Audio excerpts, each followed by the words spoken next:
Hey guys, నమస్తే, welcome back to my channel. One more mini video. Ready అయినప్పుడు ఎలానో video తీసుకోలేదు, so ఇంకా అన్రెడీ విత్ మీ చేసేద్దాం, వచ్చేయండి. రెడీ అయినప్పుడు ఎంత ఇష్టంగా రెడీ అవుతామో అవి తీసేసినప్పుడు కూడా అంతే రిలాక్సింగ్గా ఉంటుంది. నేనైతే అంత హెవీ జ్యువెలరీతో ఎక్కువసేపు ఉండలేను, బట్ ఫెస్టివల్ కాబట్టి రెడీ అయ్యాను. నాకైతే ఆ జుంకాస్ క్యారీ చేయడం అంటే చాలా టఫ్ టాస్క్.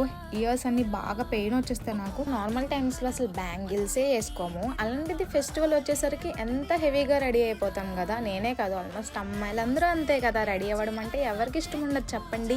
అండ్ ఇక్కడ నేను డ్రెస్ చేంజ్ చేసేసుకొని స్కిన్ కేర్ కూడా చేసేసుకుంటున్నాను. ఫస్ట్ అయితే క్లెన్జింగ్ చేసేసుకున్నాను. బేసికలీ నార్మల్ టైమ్స్లోనైతే క్లెన్జింగ్ చేసుకోను, బట్ ఈ రోజు మేకప్ వేసుకున్నాను కాబట్టి పక్కాగా చేసుకోవాల్సిందే, ఎందుకంటే మేకప్ పార్టికల్స్ అక్కడక్కడ ఉండిపోతాయి కాబట్టి. అండ్ ఫైనల్గా ఫేస్ వాష్ చేసుకొని స్కిన్ కేర్ చేసుకొని హ్యాపీగా పడుకునిపోవడమే. నేనైతే సిరమ్ అప్లై చేసుకొని మాయిశ్చరైజర్ కూడా అప్లై చేసేసుకున్నాను. అండ్ ఫైనల్గా లిప్స్ కూడా లిప్ బామ్ రాసేసుకొని ఇంక పడుకొని పోతున్నాను. Bye bye.